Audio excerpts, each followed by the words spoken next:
എല്ലാവർക്കും SLC റിസൾട്ടൊക്കെ വന്നു കഴിഞ്ഞിട്ടുണ്ടായിരിക്കും. അപ്പോൾ നമ്മളുടെ കേരള SLC റിസൾട്ട് നമ്മൾക്ക് ഗ്രേഡ് അനുസരിച്ചാണ് നമ്മൾക്ക് കിട്ടുന്നത്. അപ്പോൾ നമ്മൾക്ക് പല അവസരങ്ങളിലും +1ൻ്റെ അഡ്മിഷൻ ഉൾപ്പെടെ പല അവസരങ്ങളിലും ഈ ഗ്രേഡിൽ ലഭിച്ചിരിക്കുന്ന SLC റിസൾട്ടിനെ പെർസെൻറ്റേജ് ആക്കി മാറ്റേണ്ട ഒരു ആവശ്യമുണ്ട്.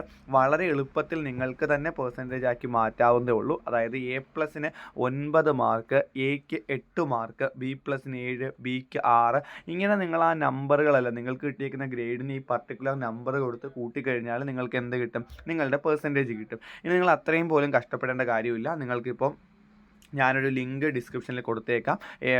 ഗ്രേഡ് പെർസെൻറ്റേജ് കാൽക്കുലേറ്റർ ആണ് ആ ലിങ്ക്. അപ്പോൾ ആ ലിങ്കിൽ കയറിയിട്ട് നിങ്ങളുടെ ഓരോ വിഷയത്തിനും നിങ്ങൾക്ക് ലഭിച്ച മാർക്ക് നിങ്ങൾ എന്ത് ചെയ്യുക? നിങ്ങൾ അടിച്ചു കൊടുക്കുക. ഇപ്പോൾ ഫസ്റ്റ് ലാംഗ്വേജ് പേപ്പറിന് A+ ഉണ്ട്, അടുത്തതിന് A+ ഉണ്ട്. അങ്ങനെ രീതിയിൽ നിങ്ങൾ ഈ പറയുന്ന മാർക്ക് സെലക്ട് ചെയ്ത് കൊടുക്കുമ്പോൾ നിങ്ങൾക്ക് എന്ത് കിട്ടും? നിങ്ങളുടെ റിസൾട്ട് നിങ്ങൾക്ക് അറിയാൻ പറ്റും. ഇപ്പോൾ ഫിസിക്സിന് B+ ആണ്, കെമിസ്ട്രിക്ക് A ആണ്. ആ രീതിയിൽ നിങ്ങൾ തന്നെ എന്ത് ചെയ്യാം? നിങ്ങളുടെ മാർക്ക് സെലക്ട് ചെയ്ത് കൊടുക്കുക. അപ്പോൾ ആ മാർക്ക് സെലക്ട് ചെയ്ത് കൊടുത്തിട്ട് കാൽക്കുലേറ്റ് പെർസെൻറ്റേജ് എന്ന് അടിക്കുമ്പോൾ നിങ്ങളുടെ ടോട്ടൽ ഗ്രേഡ് പോയിൻറ്റ്സ് 81 എന്നും പെർസെൻറ്റേജ് ഓഫ് ഗ്രേഡ് 90% എന്നും കിട്ടും. ടോട്ടൽ ഗ്രേഡ് പോയിൻ്റ് ആണ് ഞാൻ പറഞ്ഞ കൂട്ടി പോകുന്ന പരിപാടി. പെർസെൻറ്റേജ് ഓഫ് ഗ്രേഡ് നിങ്ങൾക്ക് എന്ത് കിട്ടും?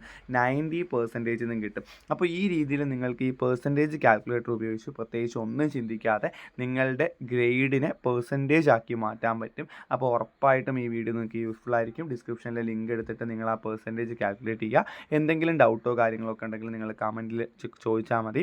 അതുപോലെ തന്നെ കൂടുതൽ വിദ്യാഭ്യാസ വാർത്തകൾക്കും +1ൻ്റെ അഡ്മിഷനുമായിട്ട് ബന്ധപ്പെട്ട കാര്യങ്ങൾക്കും ഒക്കെ ആയിട്ട് ഈ ചാനൽ സബ്സ്ക്രൈബ് ചെയ്യുക. നോട്ടിഫിക്കേഷൻ കൂടി ഓൺ ആക്കി വെച്ചേക്കുക. Thank you for watching calculus learning.